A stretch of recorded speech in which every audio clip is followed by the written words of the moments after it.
October rain hammers the limestone driveway of a $14 million estate in Lake Forest, Illinois. Every window glows warm and golden. Every door is locked.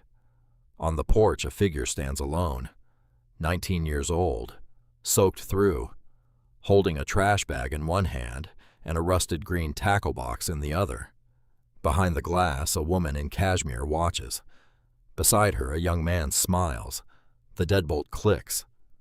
That click changes everything, because inside that tackle box, beneath the tangled fishing line and the rusty hooks and the smell of a life that used to be safe there, is a false bottom, and beneath the false bottom, a dead man left a letter and a key. The letter says they killed me. The key opens something they never found. There is a specific kind of rain that falls in Lake Forest, Illinois in late October. It doesn't just land on your skin. It pushes through, past your jacket, past your shirt, past whatever courage you've been holding on to all day. It finds your bones, and it stays there.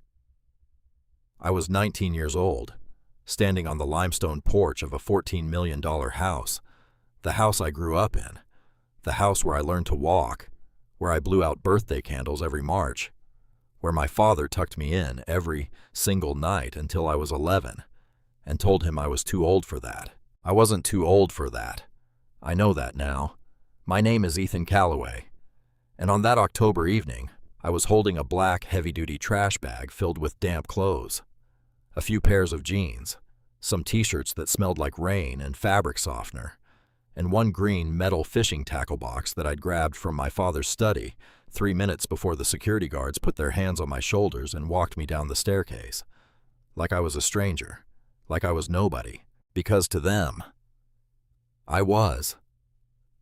The double front doors were closed, locked, but Vivian was standing right behind the glass, watching me.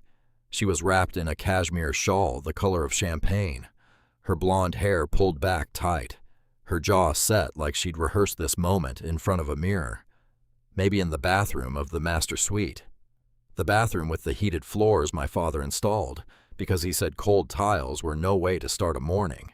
She was standing on those heated floors now, and I was standing in the rain.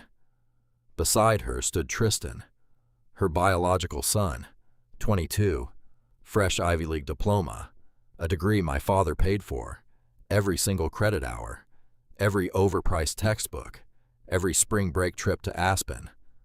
My father's money, all of it. Tristan didn't say a word. He didn't have to. He just stood behind his mother with his arms crossed and a thin, satisfied smile on his face. That smile, I will remember it until the day I die. Vivian cracked the door open, just enough for her voice to slip through, not enough for me to step back inside. You're 19, Ethan, legally an adult. Your father is gone. The free ride is over. I opened my mouth. Nothing came out. Not a word. Not a sound. Just cold air filling my lungs. The estate belongs to me now, she continued. Calm, rehearsed, like she was reading terms and conditions on a phone screen.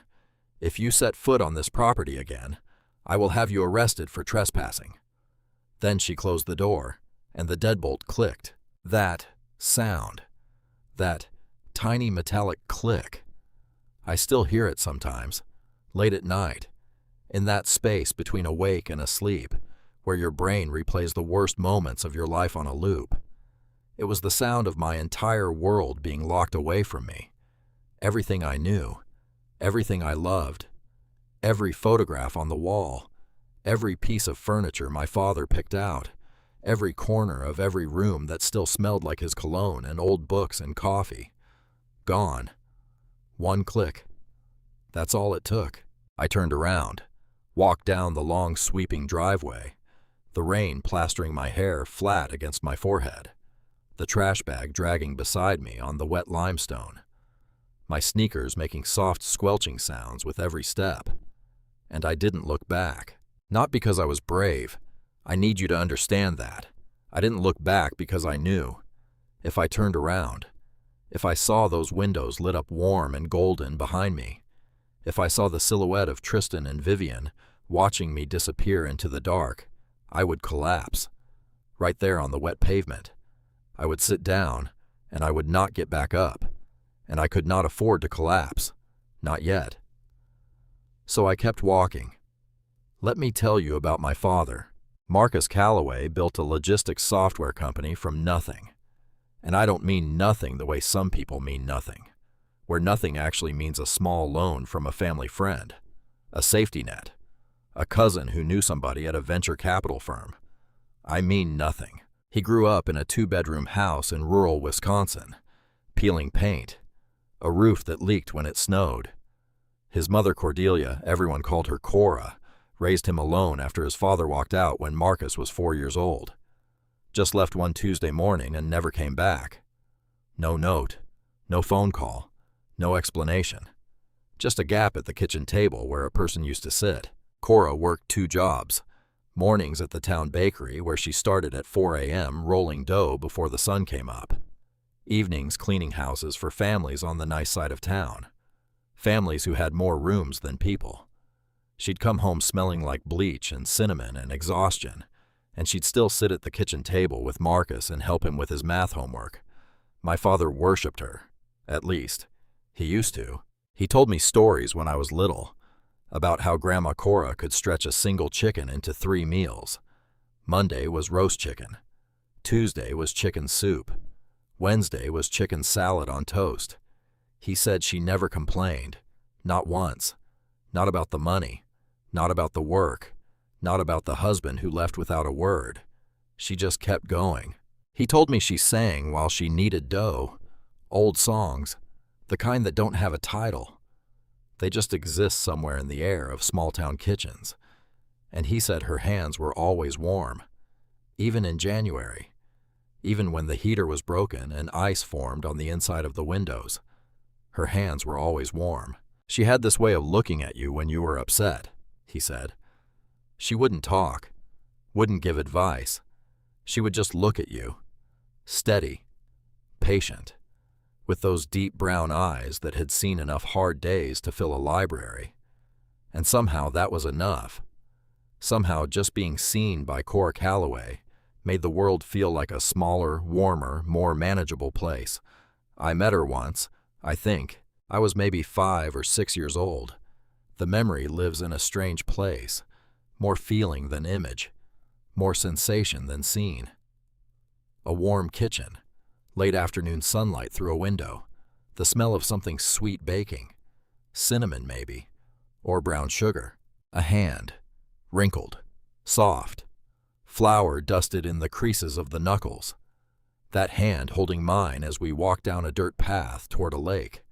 She was humming, a melody I can't quite name, but that still lives somewhere deep inside my chest, in a room I rarely visit but never locked.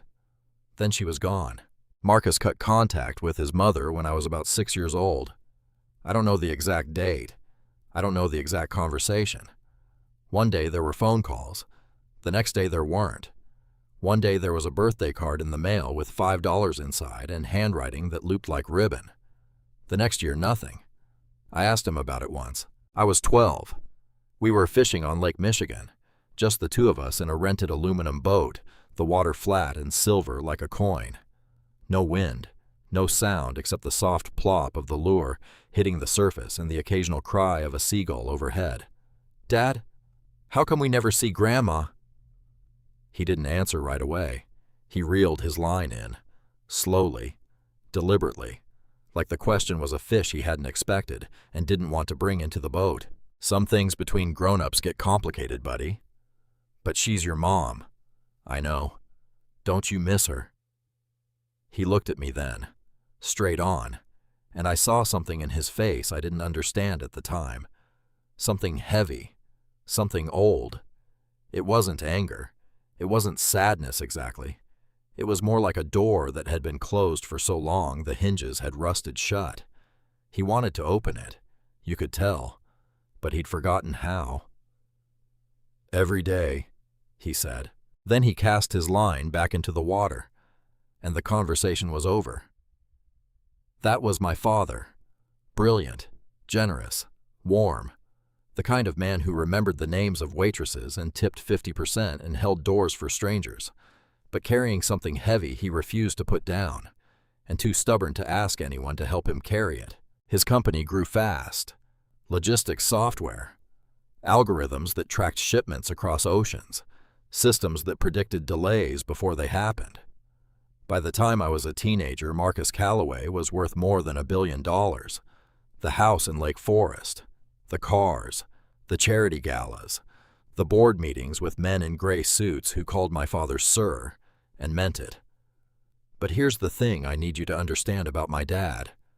The money never changed his voice. Every summer without fail, we'd rent the same beat-up aluminum boat and drive up to Lake Michigan. No assistants, no staff, no phone calls, just us. He'd pack sandwiches in brown paper bags, turkey and Swiss on rye. Same thing every single time. And we'd sit in that boat for hours, sometimes all day, barely catching anything, barely talking, just sitting in the kind of quiet that only exists between two people who don't need words to be close. He taught me how to tie a clinch knot, how to read the water for currents, how to tell from the way the surface moves whether fish are feeding shallow or deep.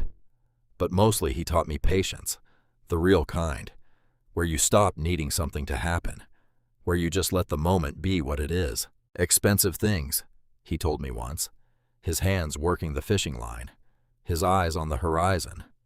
Anyone can buy, if they have the money, but something you build with your own hands, something you fix when it breaks instead of throwing it away.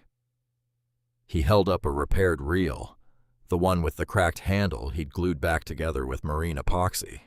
Nobody takes that from you, ever. I remember the way the late afternoon sun hit his face when he said that. Orange and gold on weathered skin, the way the boat rocked gently beneath us, the way I felt in that moment solid, grounded, like nothing bad could ever reach us out here on the water. I was wrong about that, but I didn't know it yet. And sometimes not knowing is the last kindness the universe gives you before everything falls apart. Vivian entered our lives when I was 14. She was a corporate consultant, sharp, precise. She wore structured blazers in charcoal and navy, heels that clicked on marble floors like punctuation marks at the end of sentences she hadn't spoken yet.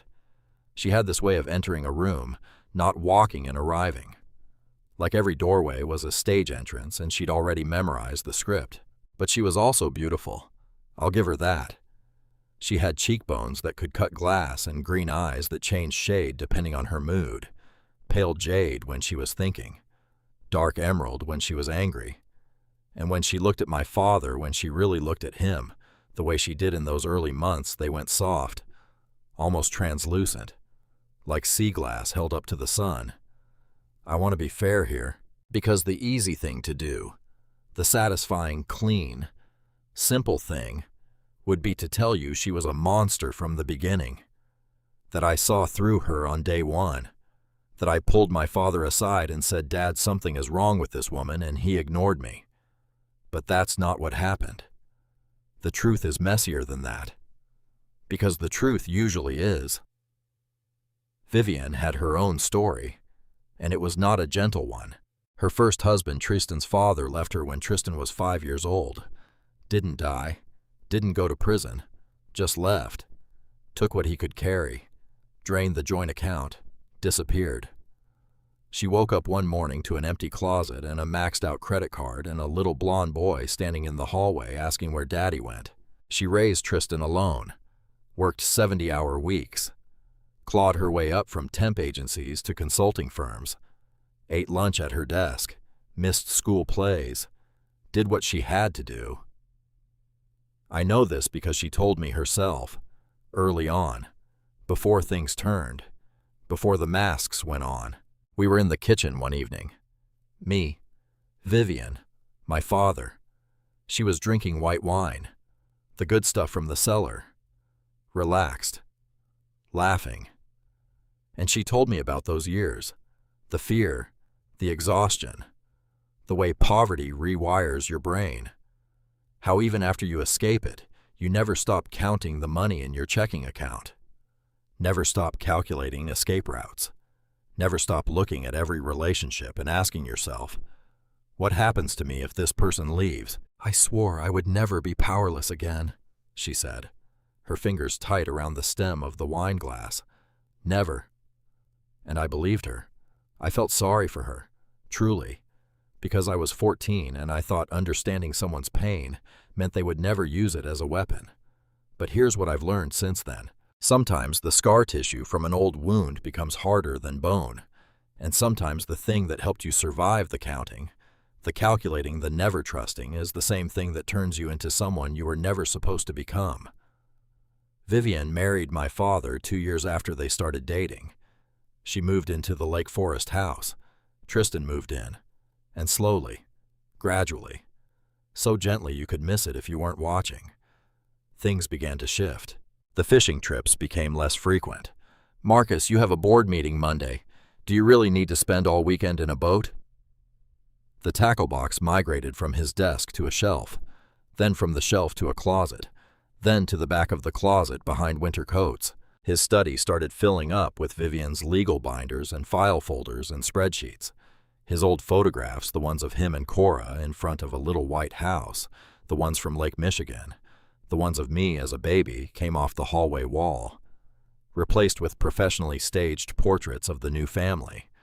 Vivian, Tristan, Marcus, me standing slightly to the side, smiling a smile that didn't quite reach my eyes. Small changes. You tell yourself they're small. New curtains, new furniture, new dinner guests, new priorities. Until one day you look around and realize the house you grew up in doesn't feel like yours anymore. It feels like a hotel you're staying in. Beautiful, expensive, and completely impersonal. My father's health started declining about 2 years into the marriage. He had a heart condition, something with the valves, the cardiologist said. He took medication, daily pills in an orange prescription bottle that sat on his nightstand. And he had a private nurse who came to the house 3 times a week to monitor his blood pressure, adjust his dosage, check his vitals. Her name was Lorraine. She was in her early 60s, gray-brown hair, kind face, quiet voice that made you lean in to hear her. She always brought me butterscotch candies from the jar on her kitchen counter. She'd slip them into my hand when Vivian wasn't looking and give me a little wink. She'd been taking care of my father for almost 2 years by the time he died. I trusted her. Everyone trusted her. 6 months before that night in the rain, my father died. Massive coronary failure. That's what the death certificate said. Sudden, devastating, final. One morning he was sitting at the breakfast table reading the newspaper, his reading glasses halfway down his nose, a cup of black coffee growing cold beside his left hand. By noon he was on the floor of his study, face down on the Persian rug, the one he bought because it reminded him of a carpet his mother had in her living room. By evening he was gone. I didn't get to say goodbye. I was at a friend's apartment in the city when Vivian called. Her voice was flat, measured, like she was reading a quarterly earnings report. "Your father passed this afternoon. You should come home." That's what she said, word for word. Not, "I'm so sorry, Ethan." Not, "Something terrible happened." Not, "I need you here." Just, "Your father passed. You should come home." Like she was telling me dinner was ready. I drove 90 miles an hour on the highway, tears so thick I could barely see the lane markings, hands shaking on the steering wheel. The radio was playing something. I don't remember what. I turned it off. Couldn't stand the sound of anything except the engine and my own breathing. By the time I pulled into the driveway, the ambulance was gone. The paramedics were gone. The coroner was gone. The only people left were Vivian and Tristan sitting in the living room. Vivian on the leather sofa. Tristan beside her scrolling through his phone. My father's body was already at the funeral home. I never saw him again. Not alive. Not dead. He just disappeared from my life between breakfast and sunset, like a magic trick no one asked for and no one could reverse. The funeral was 3 days later. Big, expensive, overflowing with people I'd never seen before. Men in tailored suits who whispered about share prices and board seats and succession protocols.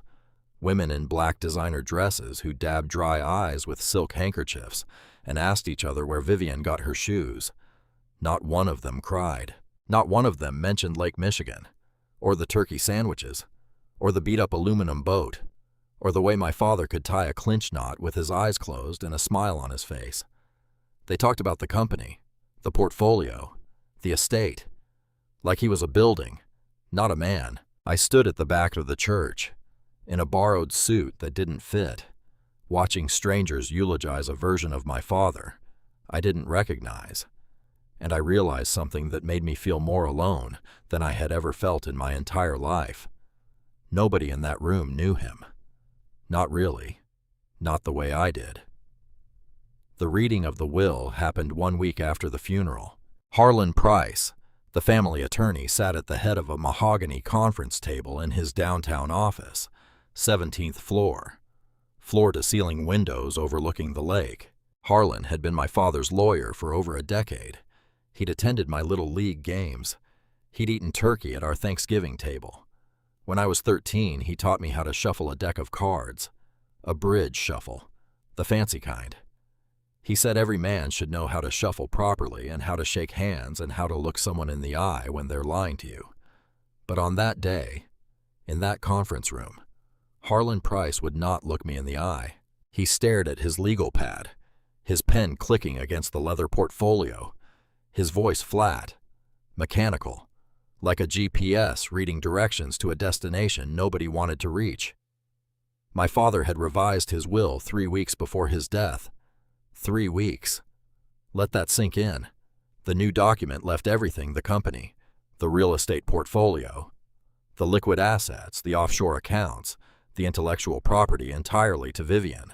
I got a single clause, a one-time payout of $10,000, which Vivian's separate attorney, a man I'd never met who appeared at the reading like a spider, stepping from the edge of its web, immediately stated was tied up in probate and would not be dispersed until further notice. I sat in that leather chair, my hands gripping the armrest so hard my knuckles turned the color of chalk. "That's not possible," I said. My voice sounded distant, thin, like it was coming from another room. "He wouldn't do this. Harlan, you know him. You know he wouldn't do this." Harlan straightened his tie, adjusted his cufflinks, still didn't look up. "The document is properly executed, Ethan. Signed, witnessed, notarized. I'm sorry." Sorry. He was sorry. I looked across the table at Vivian. She sat with her legs crossed, her hands folded in her lap. Pearl earrings, a black dress that probably cost $3,000, and she watched me receive the news of my own erasure with an expression of mild disinterest, the way you watch a commercial you've already seen. And somehow that was worse than cruelty, because cruelty at least acknowledges that you matter. Vivian didn't hate me. She just didn't think about me at all. Tristan was sitting beside her. He was looking at his phone again. Of course he was. I stood up. My chair scraped against the floor. I walked out of that conference room without another word, down the hallway, past the receptionist, toward the elevator, and then a hand grabbed my elbow. I turned. Lorraine. She was standing at the corridor, not in her nurse's uniform, in regular clothes, a gray wool coat, flat shoes, no makeup, like she'd come to the building specifically for this moment and nothing else. Her eyes were red. Her bottom lip was trembling. She looked like she hadn't slept in days. "Ethan." Barely a whisper. "Wait, please. Lorraine, what are you doing here?"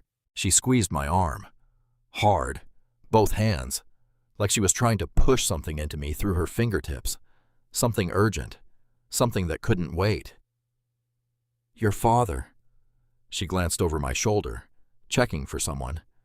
"He didn't die because his heart was weak." I stared at her. Someone made his heart weak. The words didn't compute.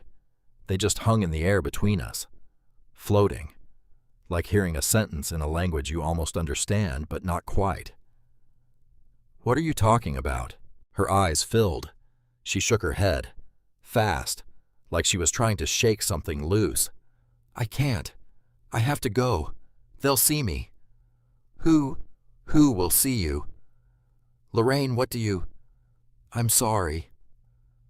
The tears broke, running down her cheeks. Her hands dropped from my arm. "I'm so sorry, Ethan. For everything. I'm so sorry." She turned, walked fast toward the elevator, her flat shoes squeaking on the polished marble floor. "Lorraine." The elevator doors opened. She stepped in, pressed a button, didn't turn around. The doors closed. Gone. I stood there in Harlan Price's hallway, the fluorescent lights humming above me, the faint sound of voices behind the conference room door. Vivienne's voice, Harlan's voice, discussing something. Documents, numbers. The woman who had cared for my father, who had checked his blood pressure and sat by his bedside when he was too foggy to read, had just told me his death was not what it seemed. Someone made his heart weak. I should have chased her. I know that now. I should have jammed my foot in that elevator door and held her there until she told me everything. But I didn't, because I was scared, and I had just lost everything. And sometimes when the ground opens up beneath your feet, you don't think about what to do next. You just stand very still and try not to fall. The weeks after the will reading were a slow suffocation. Vivienne let me stay in the house for another month, not out of kindness, but because the probate paperwork wasn't finalized yet, and her lawyers had advised against premature action. Her words, like evicting your dead husband's son, was an item on a project timeline that just needed the right sequence. During that month, I watched her redecorate. New curtains in the dining room, new art in the hallway. My father's fishing photographs came down, replaced by abstract prints she'd ordered from a gallery in New York. She moved through the house, making changes with the quiet efficiency of someone renovating a property for resale, which I would later learn she was. Then the probate cleared. The lawyers signed off, and Vivienne decided my time was up. That October night, the rain, the porch, the trash bag, the deadbolt. For the next 2 weeks, I lived in my car, a 2008 Honda Civic with 140,000 miles on it, a cracked windshield that let in a thin whistle of cold air at highway speed, a heater that only worked on the driver's side and even then barely. I parked in the back corners of Walmart parking lots, the far end, past the cart return stations, under the dim yellow lights that cast a sickly glow over empty asphalt. I moved every 4 hours, sometimes every 3, because if you stay too long in one spot, someone asks questions. And I didn't have answers. I ate cheap crackers from the dollar store, peanut butter straight from the jar with a plastic spoon, gas station coffee when I could scrape together $1.50, and at 3 in the morning, I would wake up, every single night, the windows frosted over from my own breath, the parking lot a blur of white ice and yellow light, the silence so complete you could hear the blood in your own ears. I would sit there, jacket pulled tight around my shoulders, knees drawn up against the steering wheel, and I would try to understand. How could my father, the man who called me his anchor, who packed turkey sandwiches in brown bags, who taught me to tie knots and read the water and fix things with my own hands, how could he leave me with nothing? It didn't make sense. None of it made sense. Except Lorraine's face in the hallway, her hands on my arm, her tears. Someone made his heart weak. Maybe he didn't leave me with nothing. Maybe what he left me was taken, changed, rewritten. But by who and how? The questions circled and circled, never landing. But self-pity is a luxury, and when you're sleeping in a car in October in Illinois, you learn very quickly that you cannot afford luxury. On the 4th day of living in my Civic, I walked into a diner on the south side of Chicago. Sal's, the sign said in red neon letters with the apostrophe burned out. Cracked linoleum floors, fluorescent lights that buzzed and flickered, a counter with red vinyl stools patched with duct tape, the smell of bacon grease and burnt coffee and survival. The owner was a man named Roman, mid-60s, broad shoulders that spoke of decades of physical work, thick hands scarred by kitchen burns. He had an accent, Eastern European maybe, and a face that had been through some weather. Deep creases, a nose that had been broken at least once, eyes that didn't miss anything. "I'm looking for work," I said, standing in the doorway, rain dripping off my jacket onto his floor. "Anything.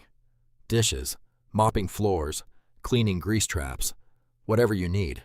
I'll do it." He looked at me, took his time about it, studied my wrinkled clothes, the dark circles under my eyes, the way I was standing trying to make myself taller, trying to look like someone worth hiring and not someone worth pitying.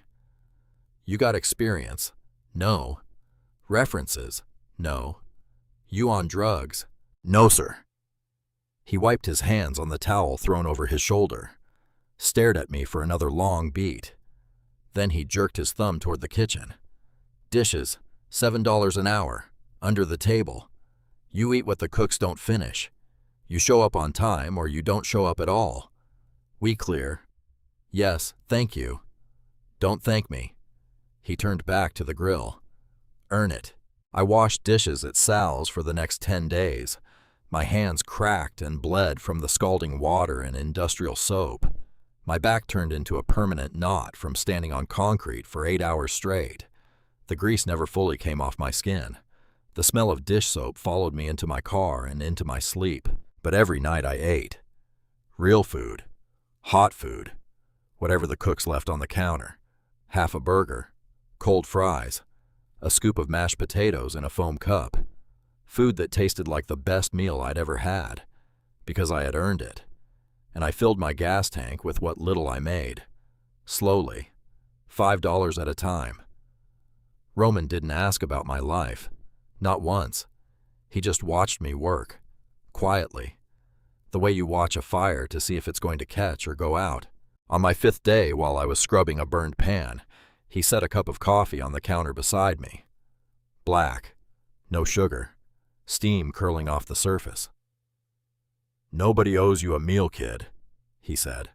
Not unkind, not gentle either, just honest. The way a man is honest when he's seen enough of the world to know that soft words don't help as much as true ones.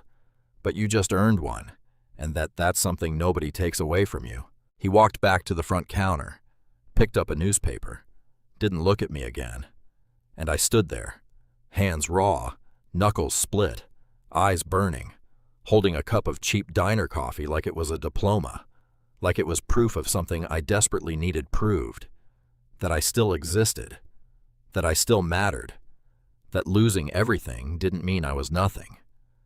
It wasn't until my 3rd week of living in the Civic that I finally opened the tackle box. I'd been carrying it since the night Vivian threw me out. That green metal box, rusted latches, a dent on the left side from the time my father dropped it on the dock at Lake Michigan, and we both laughed so hard we almost fell in the water. He grabbed my arm. I grabbed his jacket, and we just stood there, doubled over, laughing at nothing and everything while the sunset turned the lake into liquid copper.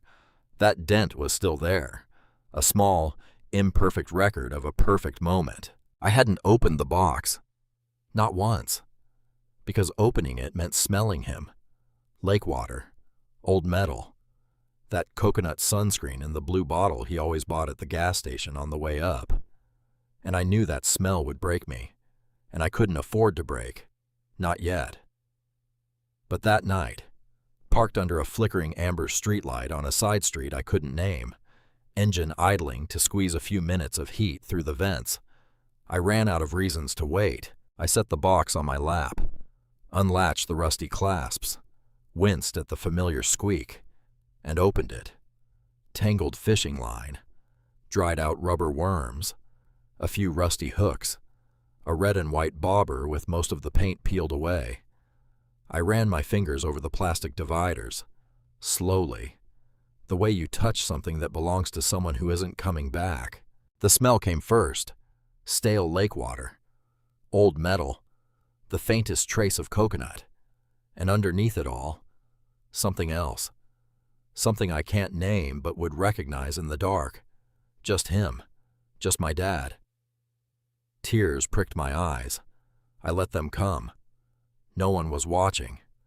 And then, my fingers pressed down on the bottom tray. It moved.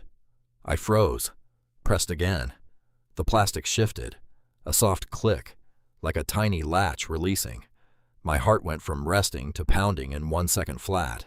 I wedged my car key under the edge of the plastic divider, pried it upward, a false bottom, beneath the tray, resting on dark green plastic, a small velvet pouch, and a folded piece of yellow legal paper. My hands trembled as I unfolded the paper. I had to angle it toward the amber light of the street lamp just to make out the words. The handwriting was my father's, but wrong. Not his normal, careful print. This was rushed, slanted, letters crashing into each other, like he was writing against a deadline he could feel closing in. Ethan, if you are reading this, the worst has happened. Vivian 1. Do not trust Harlan Price. They have been working together for months. My heart medication makes my head foggy. I can't think clearly enough to fight them in the boardroom, and I believe they know that. I believe they are counting on it. I left you nothing on paper because she would have found a way to take it. Everything in that will is a lie. She controlled the documents. She controlled Harlan. She controlled the nurses. Go to the First National Bank downtown, box 402, use the key in this pouch, and Ethan find Grandma Cora. I was wrong to push her away. When I married Vivian, your grandmother came to me and said she didn't trust her. She said that woman would swallow everything I'd built and leave nothing for you. I told her she was jealous. I told her she didn't understand my world. I told her to stay out of my life. She was right, about all of it. I was too proud to listen, too proud to apologize, and now I'm running out of time to fix what I broke. Find her. Tell her I'm sorry. Tell her she was right about everything. I love you, son. Look up. Dad. I read the letter 3 times. 4. 5. She controlled the nurses. Lorraine. Her red eyes in the hallway. Her trembling voice. Someone made his heart weak. They had done something to his medication, to his heart, to his body. I couldn't let myself think about it fully. Not yet. Because if I let the full weight of that possibility land on my chest, I would scream. Right there in that car, under that streetlight. And I wasn't sure I would be able to stop. So I folded the letter, carefully, along the exact same creases my father had made. I put it back in my pocket, and I opened the velvet pouch. Out slid a sleek silver key. Small, precise, the kind that opens safety deposit boxes in banks. I closed my fist around it, pressed the cold metal against my forehead, closed my eyes. Find Grandma Cora. Cora. The grandmother I hadn't seen since I was 6 years old. The woman whose hand I could barely remember holding. Whose song I could barely remember hearing.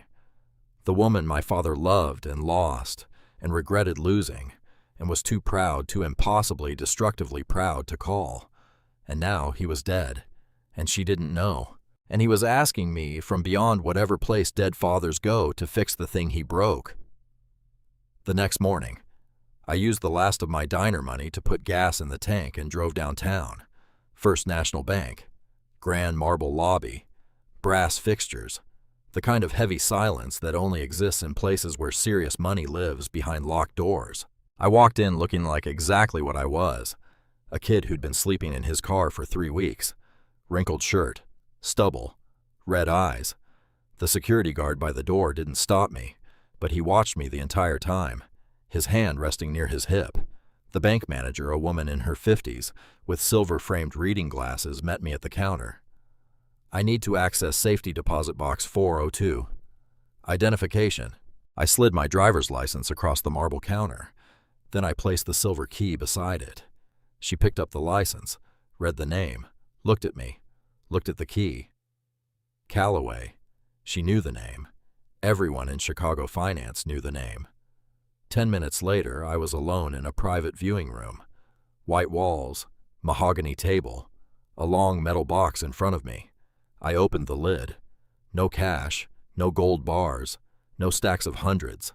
A single manila folder, inside a property deed, registered to a shell company called Blue Heron Holdings, LLC, and a notarized document naming me, Ethan Calloway, as the sole proprietor, hidden from any personal asset search Vivian might have ordered.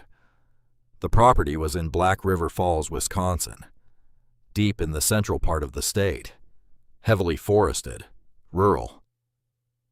I had never heard my father mention Black River Falls, not once. Also in the folder, a brass key, a piece of masking tape wrapped around the top, my father's handwriting, front door, and one more item, a small white envelope, unsealed, 2 words written on the front. For Cora. I held it in my hands, felt the weight. 1 sheet of paper inside, maybe 2. A letter my father wrote to his mother. The woman he cut out of his life 13 years ago, the woman he was too proud to call, too proud to apologize to, too proud to admit was right. He wrote her a letter, and instead of mailing it, he hid it in a safety deposit box inside a bank behind a key, inside a tackle box, behind a false bottom that only I would find. All those layers of hiding, all that elaborate secrecy, when all he really needed to do was pick up the phone and say 4 words. Mom, I was wrong, but he couldn't, and now he never would. I didn't open the envelope. That letter was not mine to read, but I tucked it inside my jacket, close to my chest, and I made 2 decisions. First, I was driving to Wisconsin, to Black River Falls, to whatever my father had hidden in that house in the middle of nowhere. Second, when this was over, I was going to find Cora Calloway, and I was going to put that letter in her hands myself, because my father asked me to, because it was the last thing he ever asked me to do, and because I was starting to understand something about Marcus Calloway that he never understood about himself. His greatest failure was not trusting Vivian. It was not letting Harlan Price rewrite his life. It was not the company or the will or the money. His greatest failure was pushing away the one person who loved him without conditions, without calculations, without exit strategies, the way a mother loves, stubborn and permanent and undeserved and there anyway. He pushed Cora away because she told him a truth he didn't want to hear, and by the time he understood she was right, his heart was too damaged, and his time was too short, and the only thing he could do was write a letter he'd never send and hide a key he hoped his son would find. I pawned his old fishing reels at a shop 2 blocks from the bank, $80, filled the gas tank, bought a loaf of bread and a jar of peanut butter, and I pointed my car north. The highway stretched out ahead of me, gray and flat, the October sky pressing down like a lid. Wisconsin somewhere beyond the horizon, and beyond Wisconsin somewhere a 78-year-old woman with flour-dusted hands and a song I could barely remember. I didn't know what was waiting in Black River Falls, but for the first time in 3 weeks, I had something I didn't have, standing on that limestone porch with rain running down my face and a trash bag at my feet. Direction, a reason to keep going, and a dead man's key that still had secrets left to tell. The drive from Chicago to Black River Falls, Wisconsin, takes about 5 hours, if you have a car that works properly, if the highway is clear, if the universe is feeling generous that day. I had none of those things. My Honda Civic started making a sound somewhere around Rockford, a grinding, rhythmic clicking coming from beneath the hood, soft at first, easy to ignore, the kind of sound your brain files under probably nothing, because the alternative is too expensive to consider when you have $43 and a gas tank already dropping below the halfway mark. I turned the radio up, pretended the clicking was part of the song. It was not part of the song. By the time I crossed the Wisconsin border, the clicking had graduated from polite suggestion to urgent warning, a loud, angry knocking that vibrated through the steering wheel and into my forearms. And then, somewhere on a 2-lane county road, lined with pine trees so thick they turned the afternoon into permanent dusk, the engine coughed. Once, twice, a third time that was more of a shudder than a cough. Then silence. The car rolled to a stop on the gravel shoulder. No power, no engine, just the soft hiss of steam curling from under the hood like a white flag.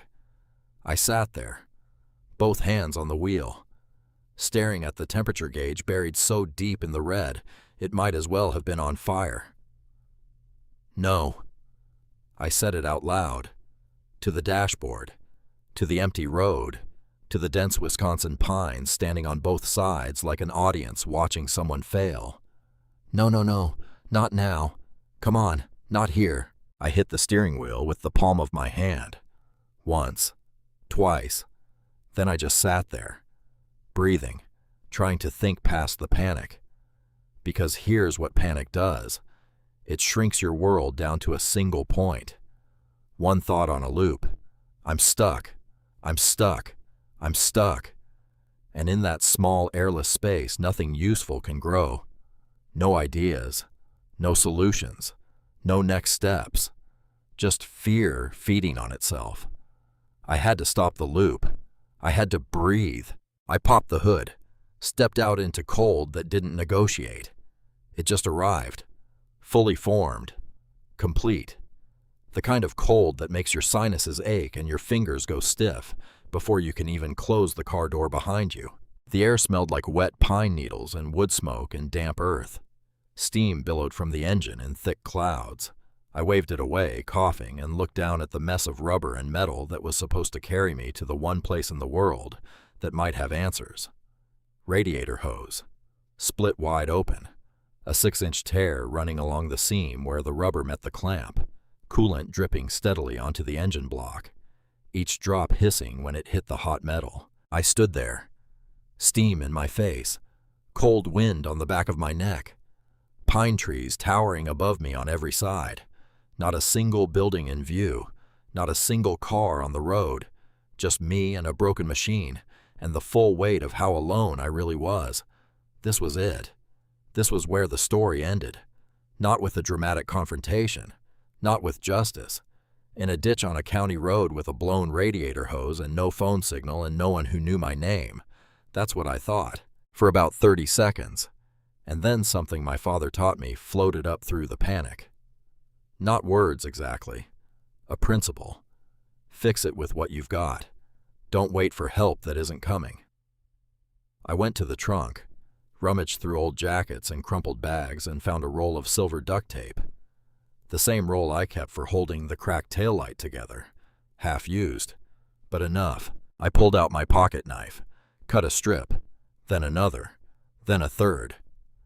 I cleaned the area around the split with my jacket sleeve. Then I wrapped the hose. Tight overlapping layers pressing the rubber edges together, sealing the tear under 3 courses of tape. So sticky it might as well have been a cast on a broken bone. It wasn't elegant. A mechanic would have laughed. But my father didn't teach me elegant. He taught me functional. He taught me right now. He taught me good enough to keep going. I poured the last of my drinking water into the radiator reservoir. Half a liter, maybe less. Turned the key. The engine coughed. Twice. 3 times. Each attempt weaker than the last. Then it caught. Rough. Unhappy. But alive. I sat there, hands on the wheel, eyes closed, duct tape and water, and a dead man's lesson holding me together, the car and me both. Dad, if you can hear me, I need 50 more miles. That's all. I pulled back onto the road. Slowly, treating the gas pedal like it was made of wet paper, the temperature gauge hovering just below the red line, threatening, but not crossing. 50 miles. 20 miles later, I saw it. A gas station. Small. 1 pump. A hand-painted sign that read, "Gas Snacks Bait," in red letters, so faded by sun and rain, they looked like watercolors. A wooden porch with a rocking chair and a ceramic pot overflowing with dried-up marigolds. Brown and curled and holding on to the stems like they were waiting for one more warm day that wasn't coming. I pulled in, the car shuddering as I brought it to a stop, the temperature gauge kissing red but not crossing. Holding, barely. The bell above the screen door chimed when I walked inside. A thin, tinny sound. The store was tiny. 3 short aisles of canned goods and fishing lures and candy bars and motor oil, a counter, an old register, and behind it a woman. She was somewhere between 65 and 70, silver hair cut short and practical, wire-rimmed glasses, a flannel shirt with the sleeves rolled up past her elbows, forearms tanned and freckled, hands that looked like they had spent decades doing real things, gardening, stacking firewood, fixing what needed fixing. She was reading a paperback novel, spine cracked from rereading. She looked up when I walked in and studied me over the top of her glasses the way you study weather coming in from the west. I must have looked like something the road dragged in. Wrinkled clothes, dark circles, a smear of engine grease across my forehead that I didn't know was there, and underneath all of it, the particular exhaustion that isn't about sleep. It's about carrying something too heavy for too long. Restrooms in the back, she said. Practical, no fuss. Actually, I need water, for my radiator. Hose split on the highway. She set her book down, spine up, open to her page. There's a spigot around the side. Help yourself. I filled the radiator, checked the tape. It was holding, the edges curling slightly from the heat, but the seal still firm. When I came back inside to buy a bottle of water, she was standing by the front window, arms crossed, looking at my car, at the duct tape visible through the gap in the hood, at the cracked windshield, at the rust on the wheel wells, at the whole sad, stubborn story of that car sitting there in the gravel. She turned to me. Where are you headed? Black River Falls. That's another 30 miles, mostly back roads. She paused. That car going to make it? It'll make it. She looked at me. Past the words, past the bravado, past the squared shoulders of a kid trying to look like he had everything under control. She saw right through it, and she didn't call it out. Instead, she said, "You look like you're running from something." Not a question, an observation, offered the way you offer a coat to someone who's shivering. I didn't answer. She nodded, like my silence told her everything she needed to know. Well, she reached behind the counter, set a bottle of water and a wrapped turkey sandwich beside the register. I hope you're also running toward something. I reached for my wallet. She held up one hand, flat, final. Put that away. Ma'am, I can pay. I said, put it away. She pushed the water and the sandwich toward me. Someday, when you can, you'll do this for someone else. That's how it works. I picked up the sandwich, the water, held them against my chest. Thank you, I said, and the second word cracked in half on the way out. She waved me off, already picking her book back up. Drive slow. That tape won't hold if you push it. I drove slow.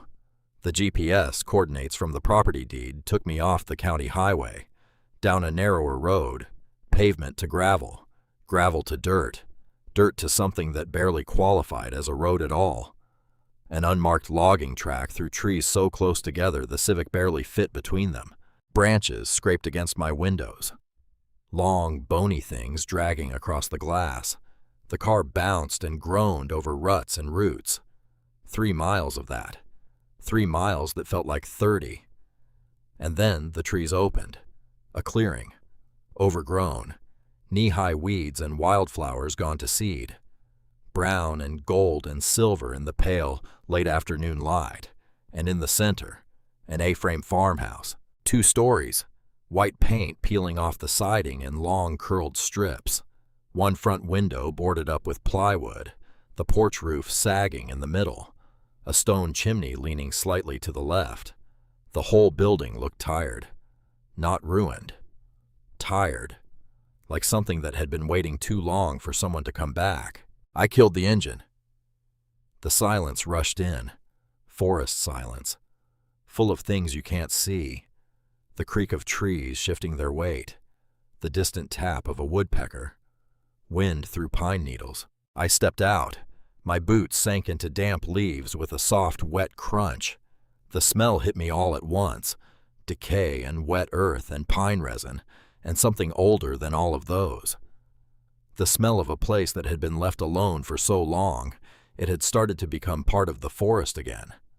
Moss creeping up the foundation, vines threading through the porch railings, a young birch tree growing through a crack in the concrete walkway, its white trunk already as thick as my wrist.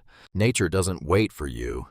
It doesn't care about your plans or your grief or your schedule. You leave a place empty and the forest starts to take it back. Quietly, patiently, one root at a time. So this was it. This was what my billionaire father had hidden in the middle of nowhere.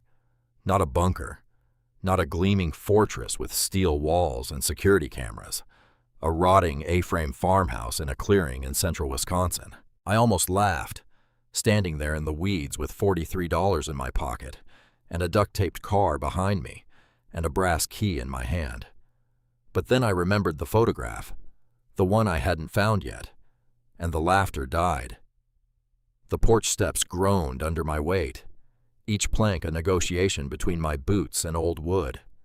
The brass key slid into the dead bolt, stiff, resistant. I twisted harder, metal grinding against metal. Click. The door swung open on hinges that screamed, a long, rusted shriek that echoed through the empty house. The smell was immediate. Stale air, mildew, dust so thick it had its own texture. I pulled out my phone, turned on the flashlight. A living room, furniture hidden under white canvas sheets, yellowed with time. Hardwood floors buried under a gray layer of dust, so even it looked like ash. A stone fireplace, cold, empty, cobwebs lacing the corners. And here's the detail that mattered. No footprints. The dust on the floor was perfect, untouched. A uniform blanket from wall to wall. Nobody had walked through this room in years. Whatever my father had hidden here, no one else had found it. Not yet. I moved through the living room, my own footprints trailing behind me, into the kitchen. Old appliances. A refrigerator with the door propped open, unplugged. A sink with a rust stain running from faucet to drain. A window so thick with grime it blurred the outside world into shapes and shadows. On the kitchen counter, a framed photograph, face down, coated in dust. I picked it up, wiped the glass with my sleeve. One pass, two. The image cleared. My father, younger, maybe late 30s, standing in front of this house, this exact house. But in the photograph, the house looked completely different. Alive. The paint fresh and white. The porch straight and strong. Flower boxes in the windows. Red geraniums, maybe. The kind someone plants when they expect to come back and water them. And beside my father, her arm linked through his, leaning into him the way people lean into someone they love without thinking about it. Silver hair. Even then, 20 years ago, already silver. A wide open unguarded smile, deep brown eyes, a simple cotton dress, an apron with flour dusted in the creases. Cora, my grandmother, standing in front of this house like she belonged to it. I turned the photograph over. On the back in my father's handwriting, the careful kind from before the fog. Mom, this house is yours. M. He built this for her. This rotting, abandoned house in the Wisconsin woods. It wasn't a safe house. It wasn't a hideout. It was a gift. A house for his mother. In the landscape she'd raised him in. Near the lakes they'd fished in. Surrounded by the trees she'd walked beneath her whole life. He built this house. He hung flower boxes in the windows. And then he told his mother she was a small-town woman who didn't understand his world. And the gift became a ghost. And the house sat empty, year after year, rotting in the clearing like a love letter that was never opened. Because pride is a kind of silence, and silence given enough time becomes indistinguishable from absence.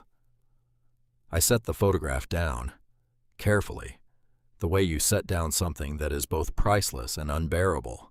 I searched the rest of the first floor, a dining room with a table set for two plates, 2 glasses, 2 cloth napkins folded into triangles, all under a film of dust. A dinner that never happened, a meal that was never eaten. 2 place settings, Marcus and Cora, the table set, the house ready, the invitation extended and then retracted before anyone could sit down. That detail 2 plates hurt worse than the photograph. A small bathroom with cracked tile, a pantry with empty shelves, and then, at the end of the hallway, a study, small, wood-paneled walls, a built-in bookshelf running floor to ceiling packed with hardcovers, novels, biographies, field guides to Wisconsin birds. Something about the bookshelf bothered me. I stepped back, looked at it as a whole. The shelf was too shallow, not by much, maybe 6 inches, but 6 inches in construction is a deliberate choice. I pressed the bookshelf. Nothing. Pulled. Nothing. Felt along the edges. Top to bottom. Left to right. 3rd shelf from the bottom. Behind a thick field guide to Wisconsin waterfowl. My fingers found a small metal lever, recessed into the wood, invisible unless you were touching it. I pulled it. A soft, mechanical click, and the entire bookshelf swung inward. Slowly. Heavily. Well-built hinges. Behind it, a room. 10 by 12. Concrete floor. No windows. A single bare bulb hanging from the ceiling on a chain. Dead no power to the house. 2 things in the room. A desk. Heavy oak. Covered in papers and notebooks and pens. A coffee mug with a dried brown ring at the bottom. And against the far wall, a safe. Floor standing. 4 feet tall. Brushed steel. A digital keypad with a small green screen. Heavy enough that the concrete floor beneath it had developed hairline cracks. I went to the desk first. 3 notebooks.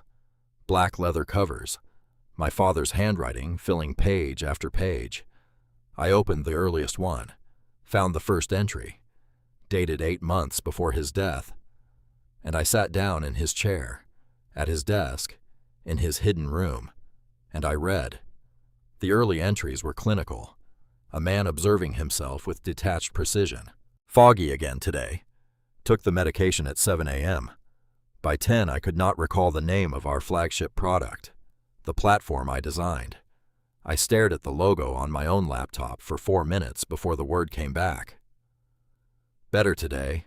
Skipped the evening dose. Woke up clear. Clearer than I've been in weeks. As the pages turned, the handwriting changed. Careful print giving way to something faster, more jagged. Vivian suggested increasing the dosage. Dr. Kessler agreed immediately. But Kessler was Vivian's referral.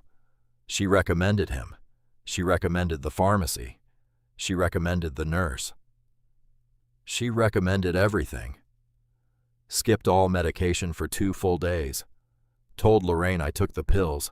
I did not. And today I feel like myself for the first time in months. My mind is clear. I can think. I can see. What am I seeing? That question. Alone on a line. No answer following it.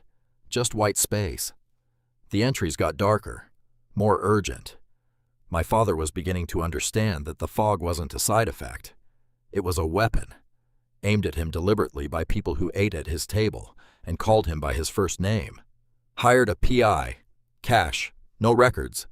He's monitoring Vivian's phone and financial activity. The P. I found something. 3 months ago, Vivian opened a personal account I did not know about. Regular transfers. Into an account linked to Harlan Price's firm. Harlan. Harlan Price. The man who taught my son how to shuffle a deck of cards. I had to close the notebook. Press my palms flat against my eyes and breathe, because the betrayal wasn't abstract anymore. It wasn't a theory I could dismiss, or a suspicion I could rationalize away. It was my father's handwriting on a page, his fear, his slow, agonizing realization that the people closest to him, the people who sat across from him at dinner, who poured him wine, who said good morning, and sleep well, and I love you were the ones destroying him. There's a particular cruelty to betrayal by someone you trust. A stranger hurts you, and the world makes sense. People can be dangerous. You knew that. But when the danger comes from inside your own home, from the hand that holds yours, from the voice that says your name in the dark, it rewrites something fundamental about how you understand safety, about what the word home even means. My father sat at this desk, in this hidden room, writing in the margins of his own murder. And the worst part wasn't the dying. The worst part was the knowing and not being able to stop it. I opened the notebook again, kept reading, because he wrote this for me, and the least I could do was finish it. Spoke to Lorraine directly, alone. I asked about the medication. She could not look at me. She started to cry, said she was sorry, over and over, like a prayer. I think she knows. I think they are using her, threatening her with something. And then, 5 weeks before his death, Swiss lab results came back. The compound in the pills is not my prescribed medication. It is a stimulant designed to elevate heart rate and blood pressure in a compromised cardiac system. They're not treating me. They're killing me. 3 words, written in a hand that was steady because the man behind it had skipped his medication for 3 days and could finally think clearly enough to face the truth. The final entries were shorter, more fragmented. The fog was winning more days than it lost. But in the clear moments, he kept writing, kept building the case he knew he'd never live to present. Hiding everything in the vault, lab reports, PI findings, financial records, the real will. And then the entry that broke me. I'm not afraid of dying.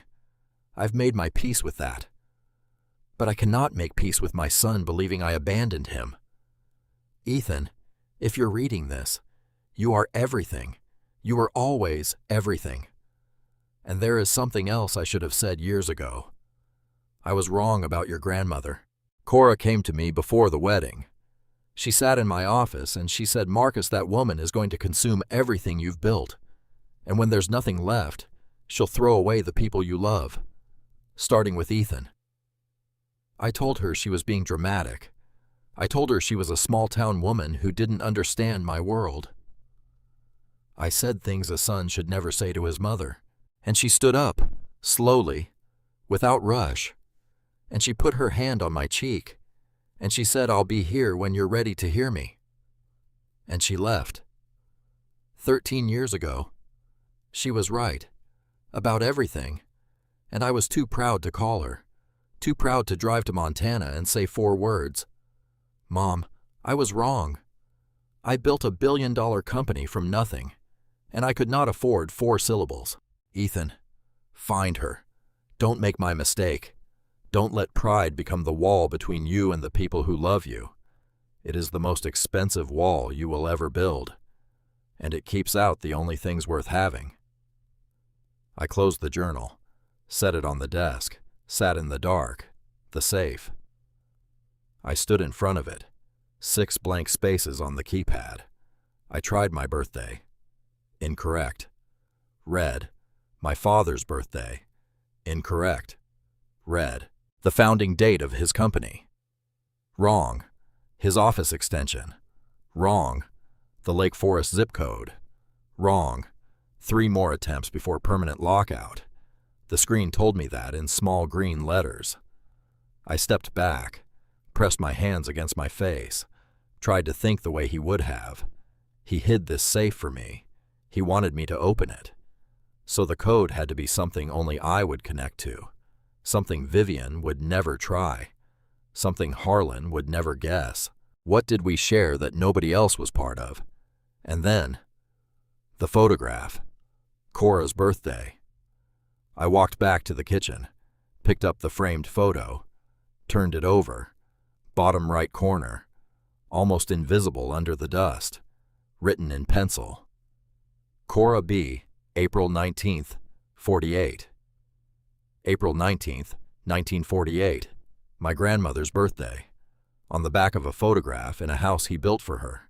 Of course, I walked back to the safe, stood in front of the keypad, 3 attempts remaining, 3 chances, Then the keypad would lock itself, permanently, and whatever my father had hidden behind 4 inches of brushed steel would stay hidden, forever. I held the photograph in one hand, the birthday written in pencil on the back. April 19th, 48. This was either the answer or it wasn't. And if it wasn't, I was out of ideas, out of chances, out of everything. 041948.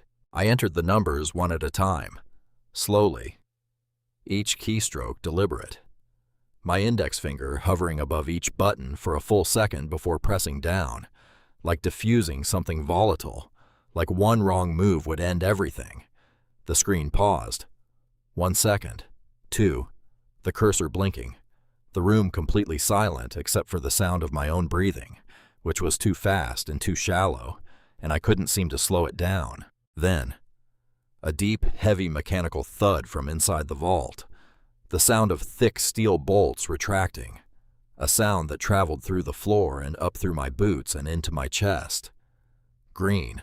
I grabbed the handle, pulled. The door swung open on smooth hinges. Bottom shelf. Shrink-wrapped bricks of $100 bills, stacks and stacks. Beside them, velvet pouches heavy with gold coins, enough to change the trajectory of a life. But my father understood something about money that most people don't. Money is a tool, and a tool without a plan is just a heavy object. Middle shelf, a thick black leather folder, 2 external hard drives, and a sealed manila envelope. 1 word on the front in his handwriting. Checkmate. I tore it open. 2 documents. The first, his real will. Dated 5 days before his death. Witnessed.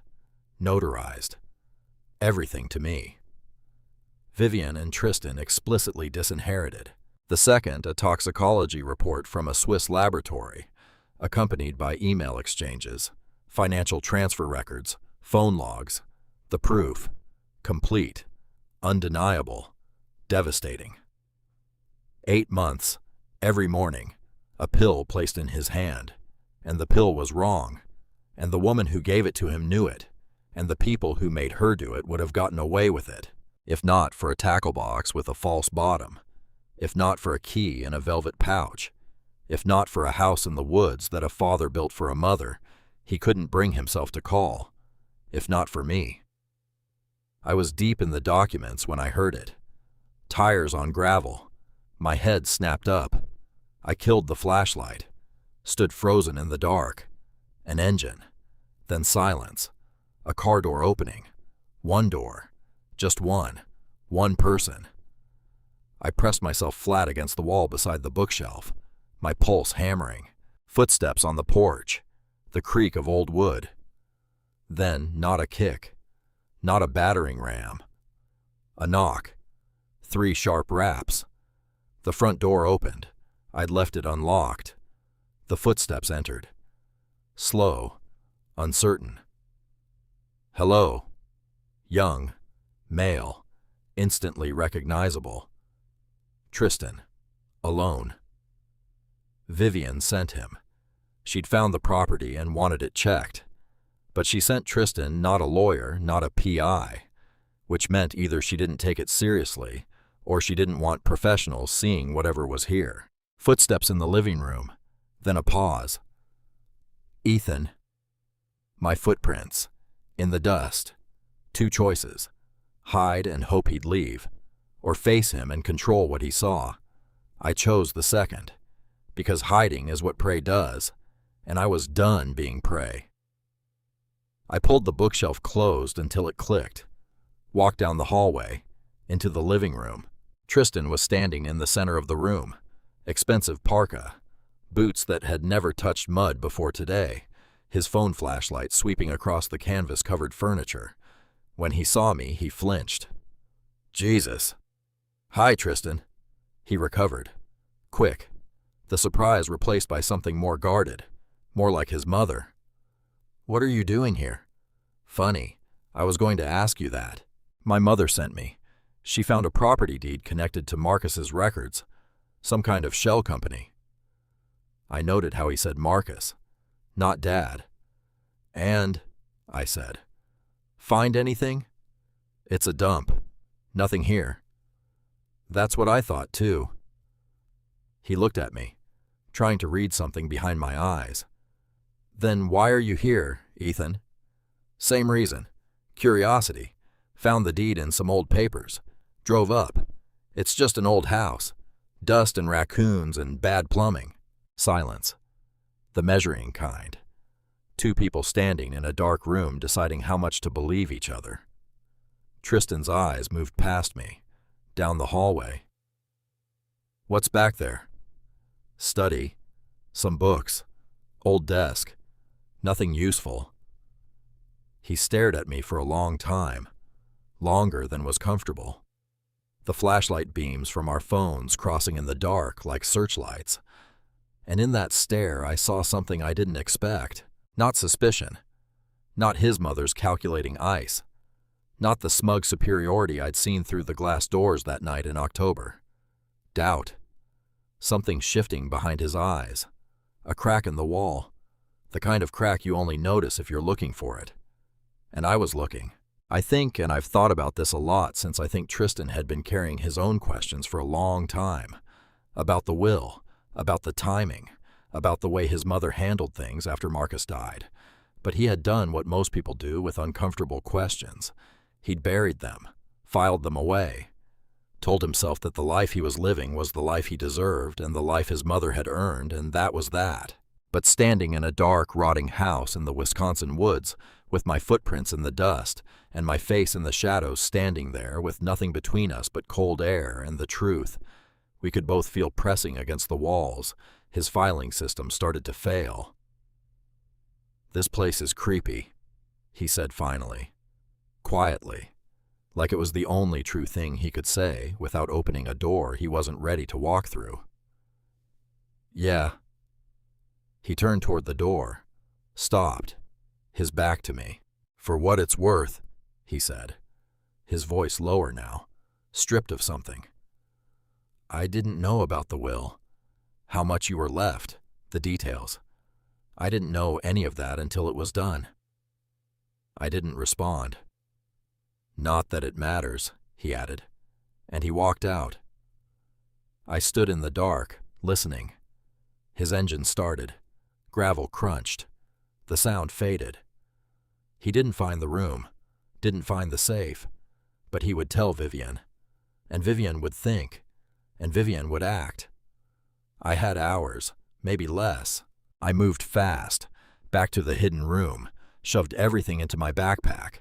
The cash, the gold, the hard drives, the will, the toxicology report, the journals, the photograph from the kitchen, inside my jacket.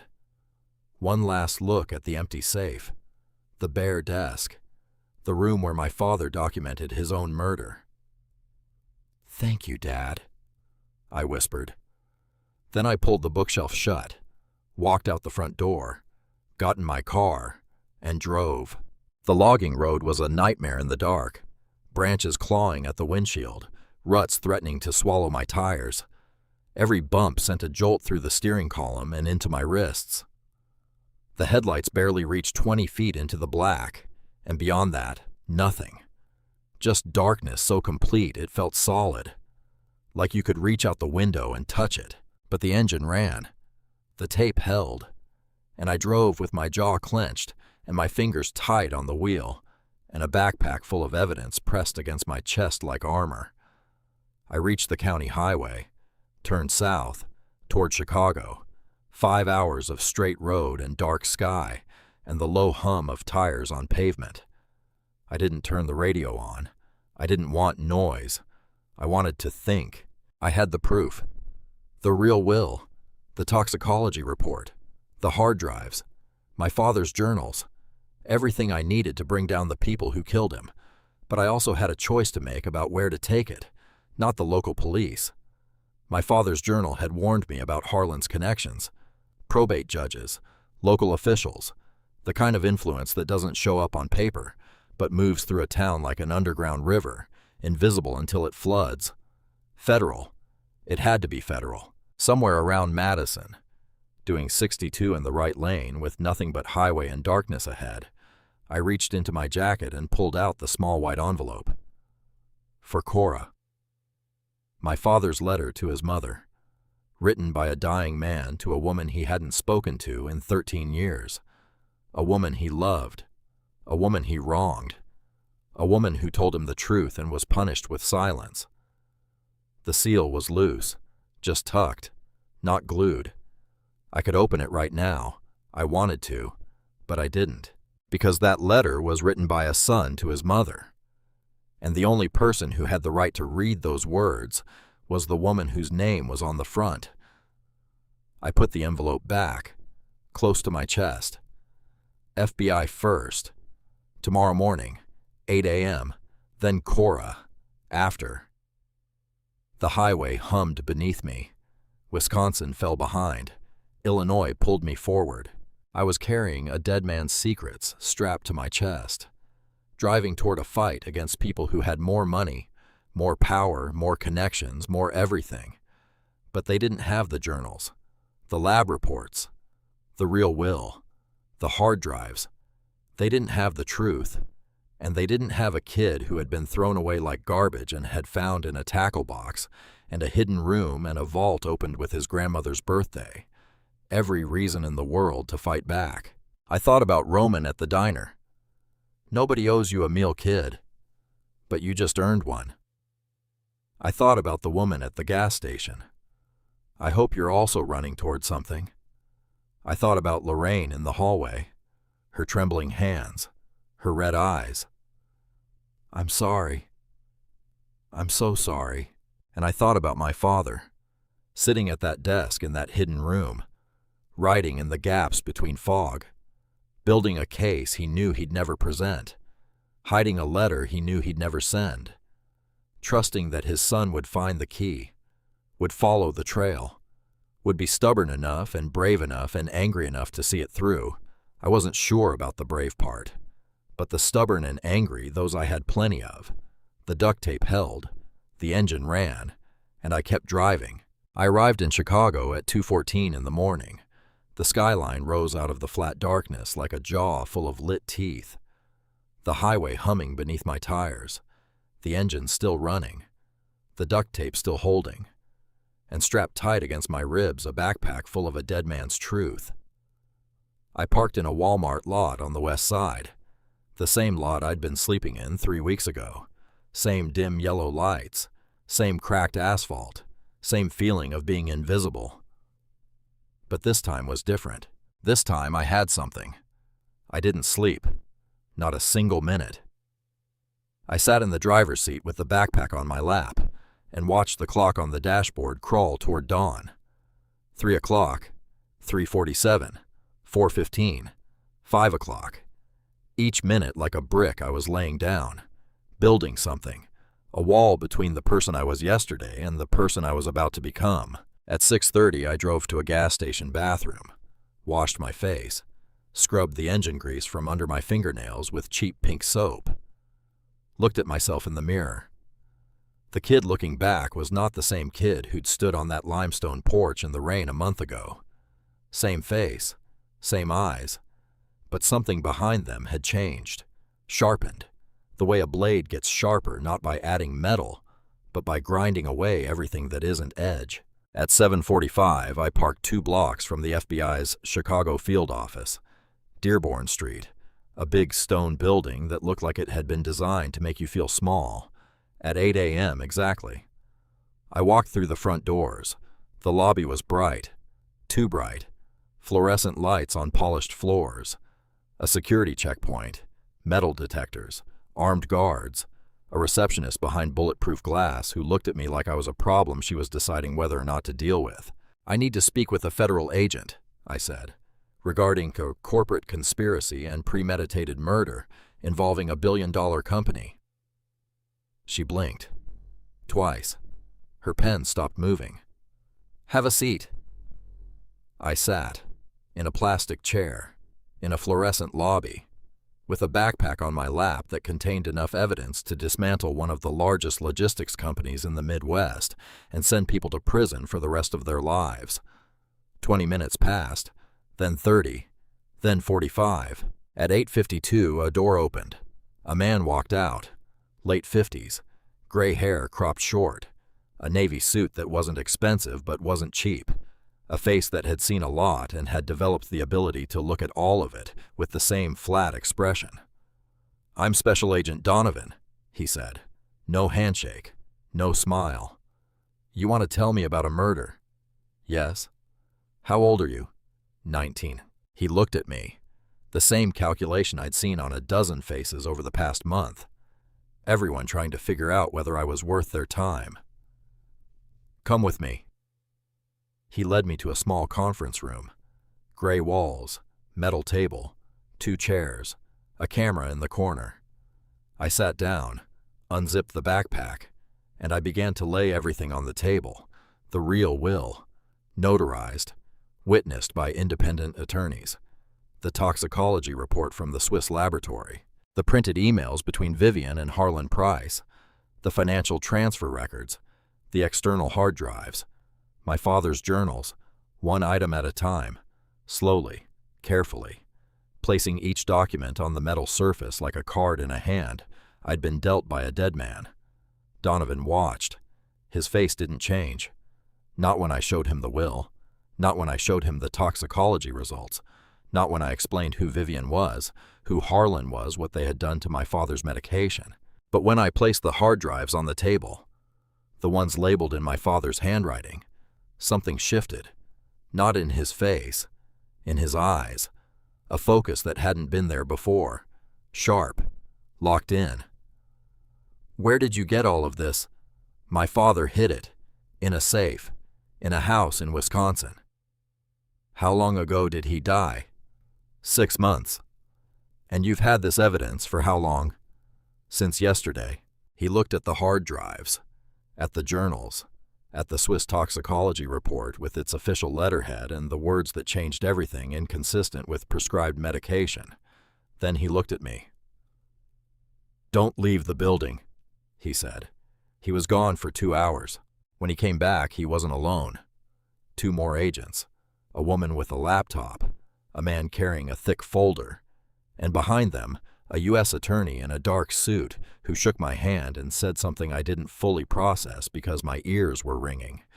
But I remember one thing he said, clearly. "Mr. Calloway, your father built an extraordinary case. We're going to finish it." The next 3 days were a blur. Interviews, depositions, statements. I told the same story so many times, the words started to feel like someone else's. The porch, the rain, the tackle box, the key, Wisconsin, the safe, the journals, Tristan's visit, the drive back. Each time I told it, the agents asked the same questions. "What time did you arrive? How did you find the hidden room? Who else knows?" No. No. No. Just me. A kid with a broken car and a dead father and a truth too heavy to carry alone. But I wasn't alone anymore.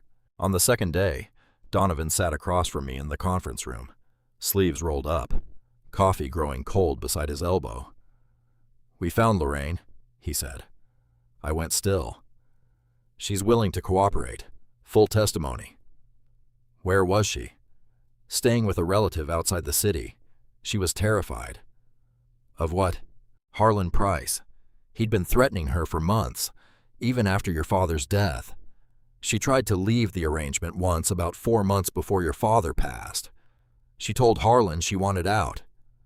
He paused, looked at me, deciding how much to say. Harlan made it clear that he knew details about the people she loved most, where they lived, their routines. He didn't make explicit threats. He didn't have to.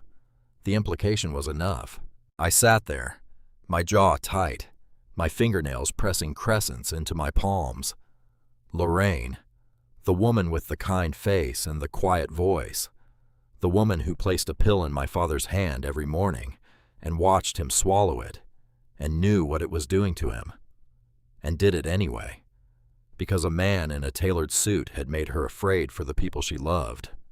I wanted to hate her. I sat in that chair and I searched for the clean, satisfying heat of hatred, the kind that makes everything simple, good and evil, black and white. But it wasn't there, because I kept seeing her face in that hallway outside Harlan's office, the red eyes, the trembling chin, the way she grabbed my arm and said, "I'm sorry," like she was trying to expel something that had been poisoning her for months. She wasn't a villain. She was a hostage, trapped between doing the wrong thing and losing everything she loved. That doesn't make it right. I want to be clear. My father died because of pills she gave him. That fact will exist forever. No context erases it. But context explains it. And if you've never been forced to choose between your integrity and the safety of the people you love, most you don't get to say. It was an easy choice. On the third day, Donovan brought me to a room with a video screen. Lorraine was on the other side, being interviewed. I watched through the monitor, watched her hands shake around a paper cup of water, watched her tell the story, how Harlan approached her, how he offered money first. She refused. Then the money became pressure. Then the pressure became something darker, knowledge about her family, details that should have been private, an address, a routine, the unspoken message cooperate or... He said it didn't have to be dramatic, Lorraine said, her voice thin, stretched to the point of tearing. He said things happen, unfortunate things, to people who aren't careful. She broke down. The agents gave her a moment. "I loved Mr. Calloway," she said, looking at her own hands. "He was a good man, and every morning I walked into that house and handed him those pills and watched him take them and smiled and said, 'How are you feeling today, Marcus?' And I wanted to die." I turned off the monitor, sat in the empty room for a long time. Then I asked Donovan to arrange a meeting. They brought us to a small room. No cameras, no recording equipment, just 2 chairs and a table and the hum of fluorescent lights. Lorraine walked in. She looked smaller than I remembered, thinner, her eyes carrying an exhaustion that goes deeper than sleep. She saw me and stopped in the doorway, her hand gripping the frame. "Ethan." "Sit down, Lorraine." She sat, slowly, like the chair might not hold her, like she didn't deserve to sit. Silence, the ugly kind. "I watched your testimony," I said. She nodded, eyes down. "You could have come to me, before he died. You could have told me what was happening." "I know. Why didn't you?" Her hands wrapped around each other on the table, knuckles white. "Because I was afraid, and because I was ashamed, and because every day I told myself tomorrow I'll tell someone, tomorrow I'll stop, tomorrow I'll be brave enough." Her voice cracked, and then tomorrow became the day they called me to tell me he was gone, and I knew I had waited too long, and that I would carry that for the rest of my life. I looked at her, this 63-year-old woman sitting across from me, both of us broken by the same people, both trying to figure out how to exist inside a world that had cracked open beneath our feet. I could have said, "I forgive you." That's what people expect. The clean words, the big release. But I don't believe in forgiveness that arrives before it's ready. Forgiveness isn't a performance. It's not something you give because the moment feels right, or because someone's crying and you want the crying to stop. Real forgiveness takes time. Sometimes years, sometimes a lifetime, and sometimes it never fully arrives. And that has to be okay too. So I didn't say I forgive you.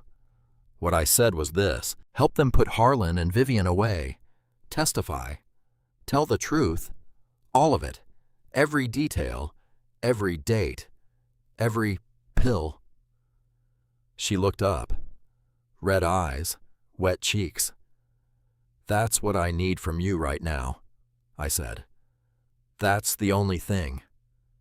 She nodded. Once. Small. "I will." "Okay." I stood up, walked to the door, stopped. Lorraine.